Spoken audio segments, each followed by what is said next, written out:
got. What do you mean? What It's is like a this channel bonding. bonder? It bonds up multiple internet connections together, so we can stream. Do we have the channel bond? We have only the software channel bonder right now. okay. We're going to get a hardware channel bonder, so we're going to have 6 for Lightfare. 6 internet connections. So we have high-speed HD, 1080p coming up. Getting exciting. Scott, let us know. Looks like Count I'll us be down, there bud. for sure too. Count us You down. coming? Good. We're live now.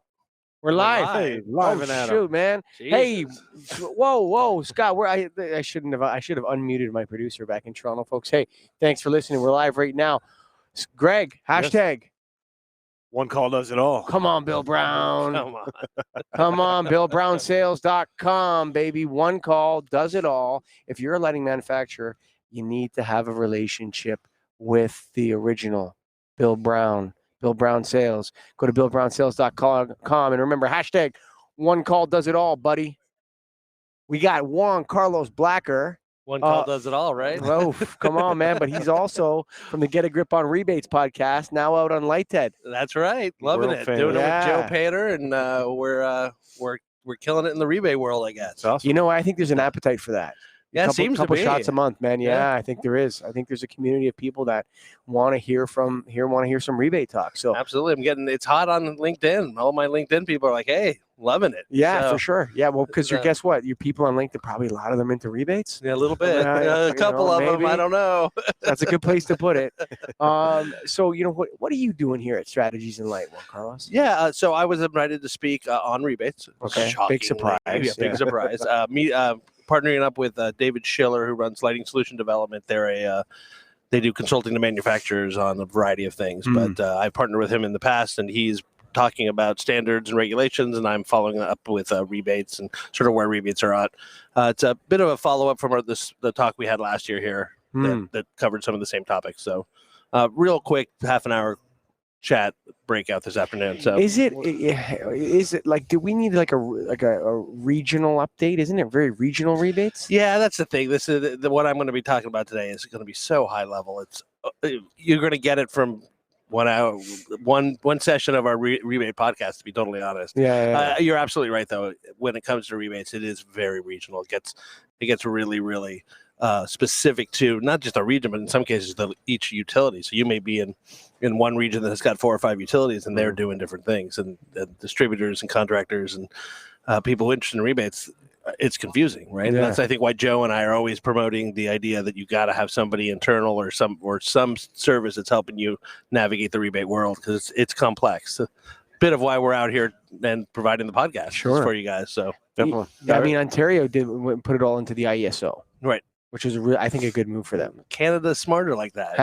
They like to do things region-wise or province-wise. The U.S. they want to give their companies the power to. So, to but in make Minnesota, you cross into a city area and you have a completely different rebate program. Yeah, we have multiple rebate, but Wisconsin has one rebate. It's probably similar where. Yeah, I one mean, you do organization get has these state organizations like in Wisconsin, like in Oregon, where we have the Energy Trust of Oregon, like in Vermont, where they have Efficiency Vermont, where they do these one programs. But even for like the Energy Trust of Oregon, that's only for the IOUs in Oregon. All the different municipalities don't have to follow what that state group's doing. So it's different. I mean, California is the same. California, the three big IOUs in the state have to follow certain regulations, where the municipalities like SMUD or LADWP, or even the smaller guys like Alameda Power, don't do their own thing. So it's complex. It's complex no matter where you're at. I mean, if you're in a big state like California, it's incredibly complex. If you're in a small state like Wisconsin, it's still complex. Yeah. It doesn't get any better. I know.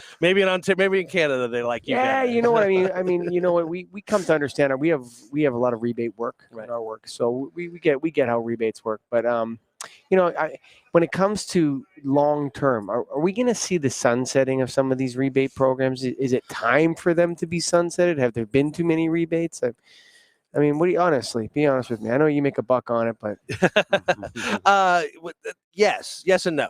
I think it's both sides. You are going to see the sunsetting of some of the rebate programs we've come to know and love. You know, your widget-based programs like TLEDs, getting $5 on a TLED, now down to $1 on a TLED. Those are going to go away because there's just it's not cost effective. If it gets down to 50 cents, $1 for a rebate, it's not driving the distributors to promote it. It's not driving the customers to go out and look for it because $1 is not a big deal. Mhm. It was a big deal when it was $10, $15, but a dollar is not going to do it. Mhm. So you're going to see a conversion of those rebate programs moving from those widget-based to what we call market transformation programs, where we're incentivizing in a totally different way. We're not incentivizing on a per widget product, but in strategies that help drive the market completely. So it might be in sales spiffs to the salespeople. It might be in marketing platforms. It might be in stocking, incentivizing stocking differently, just to drive To have in stock, have yeah, products in yeah. stock. Just to drive full market change, not widget by widget change. Hmm. It's a different way of looking at it.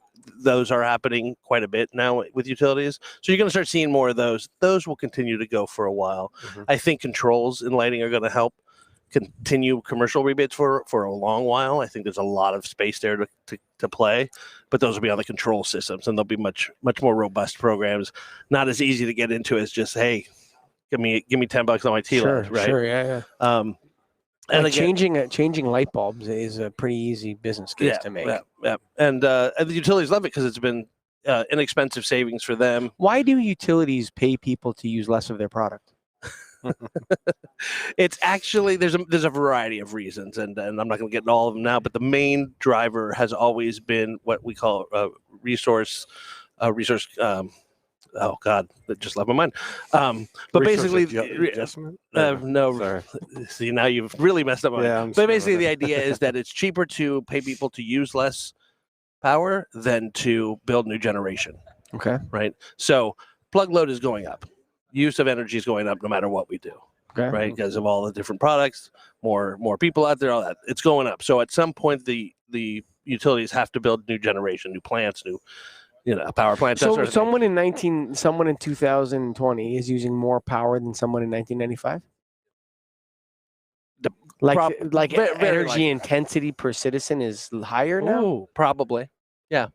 I mean, just think of all the products that you're plugging in to your. Yeah, I never thought of it that way. I only think of like in terms of how much energy the lighting industry has saved. Right, huge. So in lighting has played a huge part in drawing down energy, both For sure. residential and commercial, because it's been such a huge. I mean, LEDs changed everything. It's really the only technology that's really done anything like it. I mean, HVAC is 20% or something. Like lighting is massive. It's pretty massive. Yeah, pretty massive. So solar plays and other renewables play, but nothing is really, in terms of the load that you're generating, has reduced as much as lighting. Yeah. So, and it really is all about, for the utility, it's about mitigating the increased building ways to produce more power. They don't want to do that. It's super duper expensive. Sure. So it's actually cheaper. It makes more sense to them. Conservation demand management. And then there's obviously some there's political reasons. There's they are mandated to do it by some of their municipalities or